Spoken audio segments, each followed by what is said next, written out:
Okay, so welcome to the blue session of the general talks.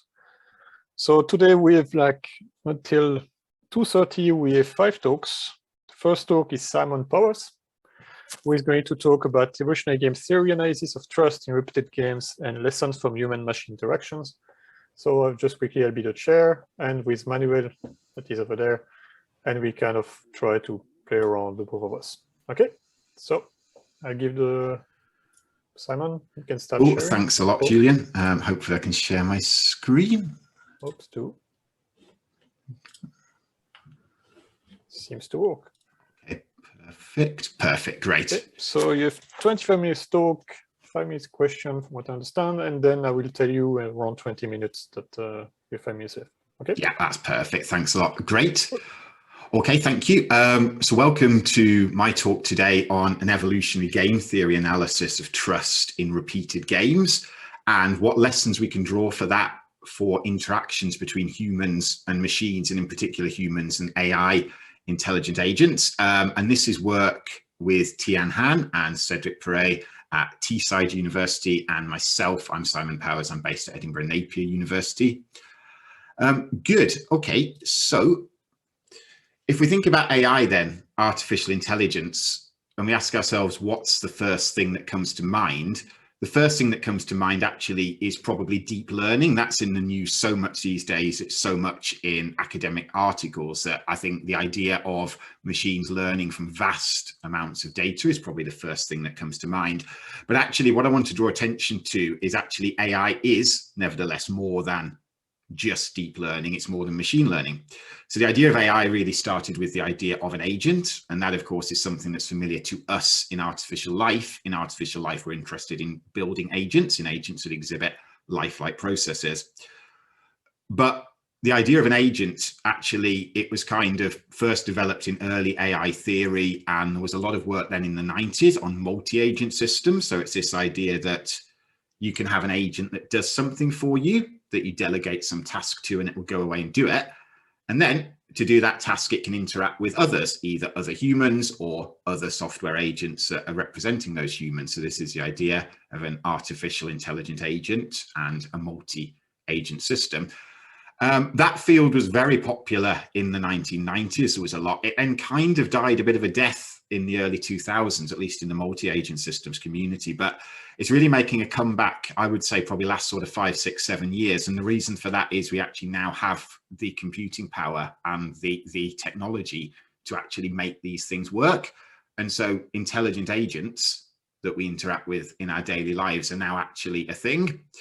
Perhaps the most paradigm example of that is an autonomously driven vehicle. So that would be an example of an intelligent agent that exhibits goal-directed behavior. It has a goal, drive its user from location A to location B in a set amount of time, and then it goes away and tries to autonomously do that as far as possible.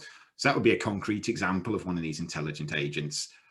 But even more so than that, they're really already in our daily lives. If you think of things like smart speakers, like assistants like Siri, Alexa, Google Assistant on your smartphone, these things are in our daily lives, and we're able to delegate tasks to them. So we can say to our AI assistant, what's the fastest route for me to get to work? Or we can say to it, order these products for me off Amazon, and it will go away and do it for us. So this idea of an agent that we delegate a task to, and it goes away and does it, and does its best to meet our goals, these things now actually are reality. And an example of this we're going to focus on a lot in this talk are chatbots. So chatbots are definitely becoming more and more frequent in our encounters on websites, and they're often filling customer service roles. And sometimes this can be relatively simple, like signposting you to various parts of a website, but in e-commerce, they can also be used to recommend products and services for you to purchase. And so really then it's this idea that you go on an e-commerce website and you're interacting with an agent, a chatbot that represents that company. And this starts to raise issues of, is this a good thing or not for us? What are the benefits of this? And perhaps the perennial question of, should we trust this kind of AI? Should we trust a chatbot on an e-commerce website? Should we trust the Google Assistant to find the optimal route to work for us? And where these issues of trust arise is because the goal of the agent that you're interacting with may not be the same as your goal. In fact, one could argue it's often not likely to be the same as your goal. So if you think about a chatbot on an e-commerce website, that's serving the goals of the e-commerce company, and there is some alignment between their goals and yours. They want you to buy products, you want to buy products, but also there's areas of tension. So for example, they might want you to buy products that you normally would not. They might want to upsell you things. They might want to point you in certain directions. So there's not a complete alignment between your goals and the goals of the chatbot. What does this mean then? Well, this implies actually that the interaction between us and an agent owned by somebody else, like a chatbot, has a strategic component to it. And when it has a strategic element to it, we can draw on game theory to make predictions about how are people likely to act in these situations, how are intelligent agents likely to act in these situations. And game theory, which we're going to use in this talk, can help us to make some precise predictions about how we think people will behave and how we think self-interested agents representing a company or another owner are likely to behave. So on the right, I've put a picture of a chessboard and I've put a big red cross for it. And you might be wondering why there's a red cross through it. Well, chess is a game. So chess is a game that we're all familiar with from our daily lives, and it's a game that you can model with game theory. However, it is a different type of game from the interaction between a person, say, and a chatbot on an e-commerce website. And the reason for that is chess is a zero-sum game. If I'm playing chess with you, if I win, you lose. If you win, I lose. There's no possible kind of mutual benefits or mutual gains from our interaction. It's zero-sum. One wins, the other loses. The interaction between a person and an intelligent agent representing somebody else is not zero-sum.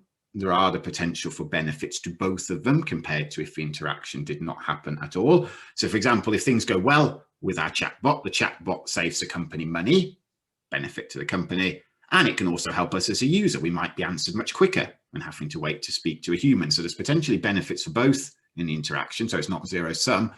But nevertheless, the interaction is strategic because, as we've said, their interests are not completely aligned. And in particular, that means that there's the potential for one party to try to screw the other one over, for want of a better term. So there's the potential for one to try and exploit the other, one to try and gain a benefit at the other's expense. So for example, the potential for a company to try and upsell us products, more expensive products than we actually need. Or on the other hand, us as a user, we might just say, oh, actually, I don't care about the company and the fact that they have to pay to hire people and they need to act quickly and they have to do a lot of work and so on. I'm not going to use their agent that helps them. I'm going to say, no, I demand to speak to a real person. So both have the opportunity to behave in a somewhat exploitative manner. And that's really what we want to focus on here. And given that, then, given the action is strategic and given that these agents may not act in our best interests and may try to some extent to gain by exploiting us, we can ask the question, then, do we think people will trust AI? Do we think people will trust intelligent agents? So trust, and particularly when you speak of trust between humans and AI, is very much a loaded term. So there's quite a lot of disagreement in the literature about what, if anything, does it mean to say that us as a human might trust an AI? And some people would say we should never trust an AI. So they would say it in the normative way of we should not, as in the correct thing for us to do is to not trust it. And they would also say, moreover, that it doesn't even make sense to speak of a person being able to trust an AI agent, because on some definitions of trust, trust is only a relationship that can occur between peers. So I could trust you because you are my peers, but the argument would go here. It's nonsensical to speak of trusting a non-human, because a non-human is not a peer to me. In particular, a piece of software, however intelligent its actions may appear to be, is not a peer with me. So it doesn't even make sense to speak of a trust relationship between us. So that's a kind of hard line where some people would say either we should normatively never trust AI because it's not the right thing to do and we'd be silly to do it, or it's even nonsensical to speak of trust between people and AI because we're not peers. However, I don't think that view is particularly useful, that kind of hard line view. And the reason for that is, I would argue, and drawing on work, particularly by Peter Lewis, Steve Marsh, and Jeremy Pitt. So this is a paper that you can see at the bottom. They've recently published in IEEE Technology and Society magazine. I would argue that, like it or not, people will actually exhibit trust behavior to machines, that we already do that with non-intelligent machines. We already do that with non-human animals. And so people will trust to some extent. We can't change that. What we then need to say is, okay, can we make predictions about when are people likely to trust an intelligent machine or not? When is this likely to be to their benefit? When is this likely to not be to their benefit? What can we do as designers to help ensure that any trust that is established is to the benefit of the user and not exploitative? And I think if you just point blank rule out the ability for humans to trust AI, you can't even ask those important questions. So the definition of trust we're going to use, our work's based on, is that trust is a willingness to take risk under uncertainty. And if we go back to thinking about the interaction between a person and an agent, a person and a chatbot, what's the risk involved in that interaction? Well, the risk is that the agent's goals are not completely aligned to ours, that they can benefit, for example, by trying to sell us more expensive products. So that's a risk in the interaction, and that risk is inevitably there. What's the uncertainty? Well, the uncertainty is it can be very difficult for us to verify what the intelligent agent has actually done. It can be very costly for us to check, oh, has this chatbot made a recommendation to me that's in my best interests? Potentially we can do that. So for example, if it recommends some products to us, we could go and spend hours doing research. We could read a load of reviews ourselves, go on a load of websites and make our own judgment about, oh, okay, actually this chatbot recommended product X. Oh yeah, I can actually see from all the reviews I've read and the research I've done, actually it turns out product X is the best one in my case. So yeah, it's done a good job. I trust it. But that process is costly. We would have to spend time. We'd have to spend hours in doing that. And that in economics is what's known as an opportunity cost. Time that I'm checking the actions of the chatbot of what it's done is time I cannot spend on more productive things like work, leisure, so on. So in these kind of interactions between people and intelligent agents, there is a risk, and we take that risk under uncertainty because it's difficult for us to verify actually what the system's doing. So if we accept that, then it does imply that using AI then necessarily does involve some degree of trust in it, because it's just not going to be possible for us to verify all of the actions that it does. Not going to be possible. There's mechanisms we can put in place to make that easier, like maybe a system of professional auditors, and we'll come back to that at the end of the talk. But in general, we're not going to be able to check every micro step, everything that it's doing. So that does mean that we are going to have to trust it to some extent, because we are going to need to show a willingness to take risk under uncertainty, under imperfect information about what it's doing. Now, as we mentioned, we don't just use this kind of trust with AI, or indeed with computer systems in general. We actually use it all the time in our daily lives, because in all of our interactions, say in our interactions with each other, we don't constantly check, has this other person done what they said they were doing? Have they acted in my best interest? We might start off very cautious in our interactions, but after a period of time, we do build up a sense of trust. And so we stop being so concerned with monitoring and checking. And so we do use trust all the time in our interactions with other people, and indeed in our interactions with other artifacts, if you accept this concept of trust that we're giving here. And why is that? Well, again, it comes back to what we've just said, that this is because the cost of verifying what our interaction partner, be it a human, be it an AI, has done is costly. So think about shopping, if we use shopping as an example, because we've already spoken quite expensively about e-commerce. If we walk in a bricks and mortar shop, like you can see here, it's relatively easy for us to verify what the owner of the shop is doing. The fact that we can physically go into that building makes it easier. So for example, if we're shopping in a bricks and mortar shop, we can pick up the products, we can look at them, we can more easily get a sense of their quality. And we go to make a payment. If we pay in cash, we get change, and we can immediately check, oh, have they given me the right amount of change? So there is some opportunity cost, some small time cost to doing these things, that kind of checking, but that's very low. And that's the kind of checking we would probably just automatically do all the time in our daily lives. So the cost of doing checking in some face-to-face interactions with other humans can be very low. And for that reason, the cost of checking, this checking is often not considered in game theoretic models of strategic interactions in commerce and other areas. But now consider the case that we move to e-commerce, to online shopping. So I'm now shopping on an e-commerce website. That cost of checking straight away goes up just because of the fact that there's distance between me and the shop.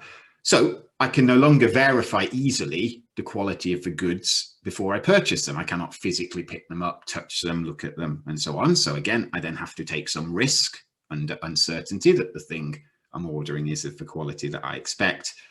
It's immediately harder just through distance as we move interactions onto the internet for me to do this kind of checking. And if I want to do it, the opportunity cost of doing is greater. Now, suppose we're not just doing shopping on a plain old e-commerce website, but in fact, we're interacting with a chatbot or some other sort of intelligent agent on it. We would argue that the cost of checking is even greater than in the previous case. Firstly, because if we did now want to verify what it's doing, okay, perhaps potentially we could look at the source code. We can maybe look in our browser, have a look at the JavaScript and so on and whatnot. But doing that is difficult, time-consuming, costly. And we might say, oh, well, perhaps the agent could give a justification to us. It could explain to us why it's recommending product A rather than product B. Well, yes, in an ideal world, yes, it would. But we're still very much at the beginnings of that, at the beginnings of explainable AI and at the beginnings of having the natural language generation skills to be able to do that in a convincing way. So yeah, in an ideal world, the agent would explain to us in natural language what it's doing. But at the moment, we're still in the area where that's far from perfect. So we'd argue then, if you're interacting with an agent online, the cost of verifying what it's doing is great. And consider you're just using a mapping service. Again, the costs can be very great because it recommends a route to work, but it's going to be difficult for you to verify, is that the optimal route? I don't have first-hand knowledge of what the traffic conditions are. I could get a map out and look at the routes, but again, I wouldn't know the traffic and so on. It's costly. So all these types of interactions, we'd argue then you can actually model as a prisoner's dilemma game, which is what we do in this work. So we have our intelligent agent and we have our user. If both cooperate, both do okay, so both get a payoff for utility monetary value of 1 in this case. But if the other agent stops or the user stops cooperating and starts to act in an exploitative, in a defect way, to use the language of game theory, then they do even better. They would move up to a payoff of 2 and we ourselves would drop to a payoff of -1. That's what you can see in this payoff matrix as it's known here. So that logic holds for both the user and for the agent. So if we look at this, if the interaction just happens one time, we would expect the agent to act in a defect in an exploitative way and the user to act in a defect exploitative way, which for example here would be to not use the agent. So that's the case if the interaction only happens one time, but in fact, in most cases, interactions are repeated. They go on and on and on. You interact again. You might buy multiple things from an e-commerce website. You build up the relationship over time.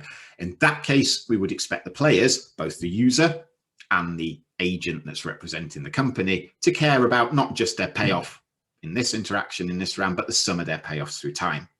And if that's the case, if the interaction is repeated and both parties care about the total sum of payoffs through time and not just the immediate short-term payoff, then we already know that cooperation can be maintained through reciprocal strategies. And the most famous example of this is tit for tat, which put bluntly is do to others as they've done unto you. So a tit for tat strategy, I start off cooperating on the first round and on the next round, I just do what my partner did on the previous round. And this was made popular by Axelrod that you can see in the photo there.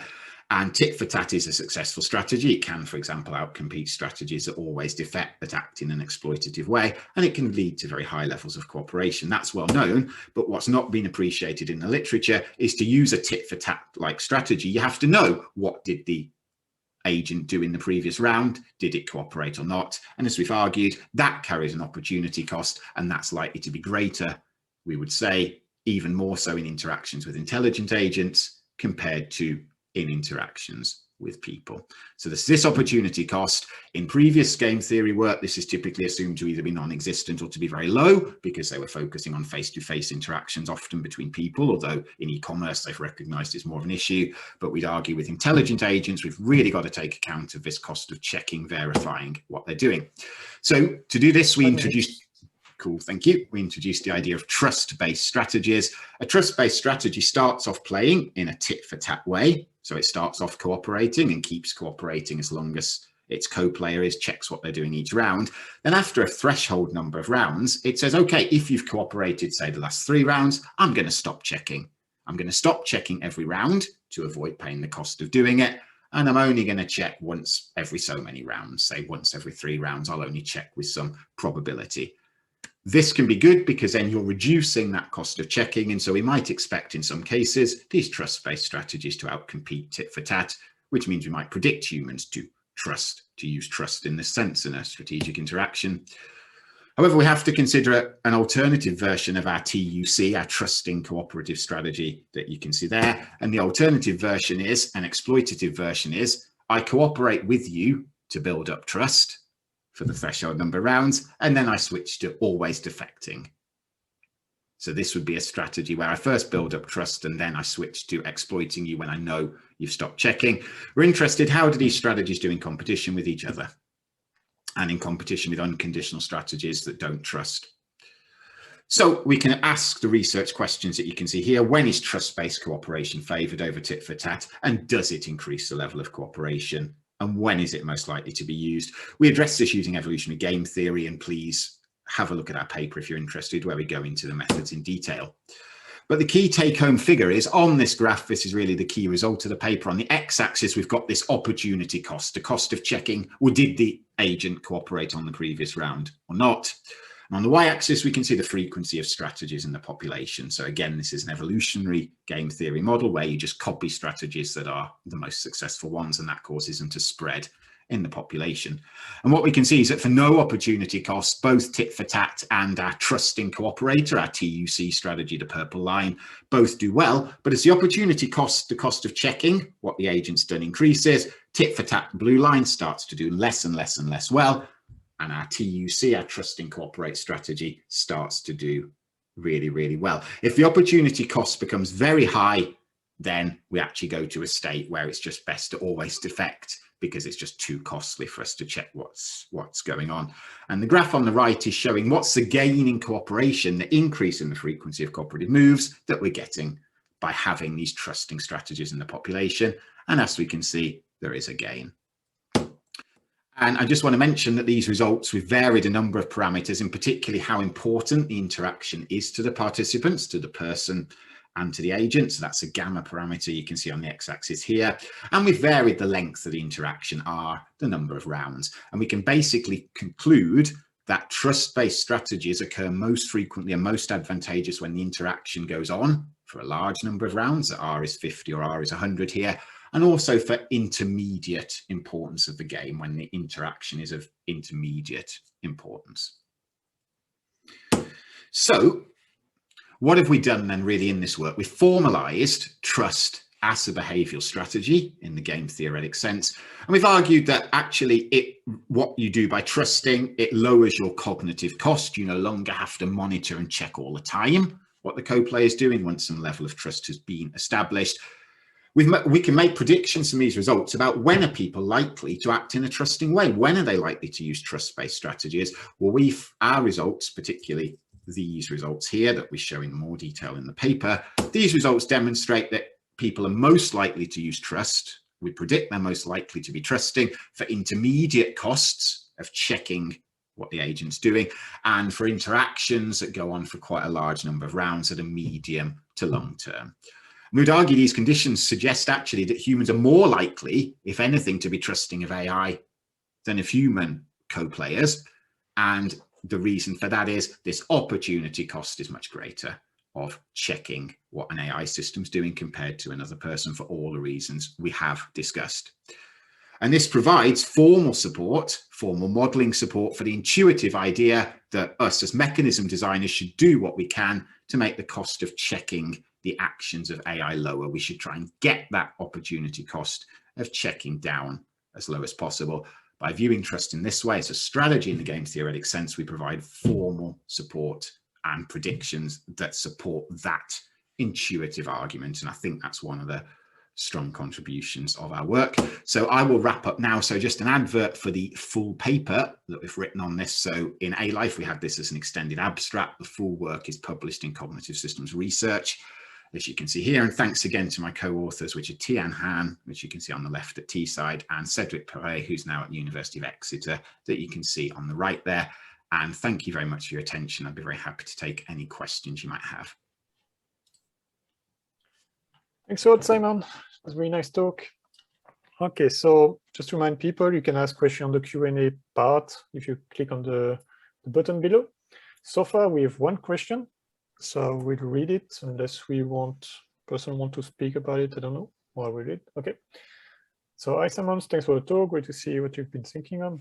So it seems to me that this checking doesn't just have an increasing cost, but can become qualitatively more difficult, uncertain, and deceptive, or even impossible. Do you think this approach will capture those sort of things?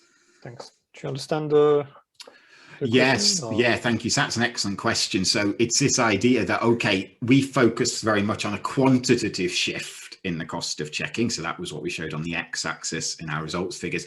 And the question's then saying, well, actually, but perhaps even with the shift to interactions with AI, as opposed to people, perhaps that shift is actually more of a qualitative nature, almost a sort of phase shift where it can perhaps become exponentially harder to do that checking.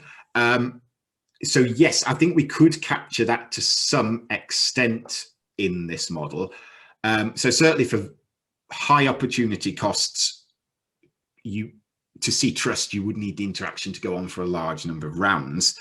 So I think potentially we can look at kind of capturing that with our opportunity cost parameter, but not having it just as a kind of linear parameter, but you could perhaps kind of introduce it more as a sort of sigmoid function or more as a sort of threshold function. So I think that's something we possibly could look at, and I think that's a great thought. Thank you. Okay. So we don't have another question on the Q&A. So anybody has Jeff Smith? So I'll go ahead and ask. I mean, okay. Anyway, actually, go ahead. I have plenty of questions, but I'll probably start with a couple of there's one in the audience. Yeah, but shall we go with them first? Okay, we can go there first. Okay, so it's from Jeff. Maybe I missed it, but is there a mechanism possibility for agents trusting each other? Yes, so actually in principle, the same mechanisms can be used by software agents as for people. So here we considered interaction, we conceptualized as the interaction between a person and a software agent. And actually in the model as we've got it at the moment, both of them can use this trusting strategy, and both of them actually do. In future, actually, for one reason, that's at the moment we're just considering one combined population of humans and agents. In future work, we hope to go to separate populations of humans and agents and have the strategies co-evolve. But yeah, at the moment, that actually is what they're doing. And so for that reason, you could actually just consider a case where the population is all software agents. And yes, in that case, they could use this trusting strategy in the same way and for the same reasons, that it would lower the negative effects of the opportunity cost on cooperation. So yes, we would expect software agents also to do this. Right, so then I'll go ahead now. I go with a couple of questions. I believe they are related, but you pick one and then we can discuss that on Slack if we don't have any more time. So I'm a bit naive, to this line of research, and I'm actually, trying to understand the definition of trust that you came up with. And if I'm allowed to paraphrase that, I guess you said this is the willingness to take risks under uncertainty. Is that correct? Yeah. Right. Yeah, So how would you differentiate that from gambling, for example? And how would you, and this is the second part, how would you make sure that there are no, say, different functions that can just be, interpreted as trust, but that do not actually meet some of the criteria that you might have in mind? Okay, yes, that's an excellent question. So yeah, and I think you're right in the sense of gambling. I mean, yes, like in a sense, yes, that is, I take a risk and it is under uncertainty. So the outcome's certainly uncertain in gambling. and there is a risk taken there. So I suppose in some sense you could actually say, well, my interactions with others, be they humans or software agents, in a sense do involve something that is analogous to gambling, because actually if I'm going to trust something, person, machine, or whatever, you kind of are taking a gamble there, because maybe they will, in quotes, win by screwing you over. So that possibility is there. So I think in that sense, a kind of gambling metaphor actually does apply to these kinds of interactions. I mean, yeah, in terms of the definitions of trust, so what we've tried to do is formalize it in a game theoretic sense, and the way that we formalized it is by a particular strategy that you can see here. So it's what we've termed this TUC strategy, and that says start out like a tit-for-tat player. If your co-player has cooperated for a threshold number of rounds, stop doing your checking every round, keep cooperating, only do your checking with a probability P, and then when you do the checking, if you find they are defecting, they're not acting in your interest, switch back to a tit-for-tat strategy. So we've defined trust formally in terms of that strategy in a game theoretic sense, and we think that's a useful way of conceptualizing how people might act in these interactions, because it kind of captures the intuitive notion of, you start off when you interact with something new being quite cautious, thinking, oh, actually, how is this working? Is this working okay? But then after a period of time, you just stop thinking about it. You think, oh yeah, you know, I've used this thing day in, day out. You don't even bother to think about it. And that's the idea that we've tried to formalize with this strategy here in repeated games. Thank you. I'll probably, follow this up, because I'm really curious, like to get your opinion on this. Thank you very much. Great, thank you. Okay, I think we run out of time. There's still one question in the Q&A that maybe, Simon, you can answer, type the answer. Otherwise, thanks a lot for the talk. It was very nice.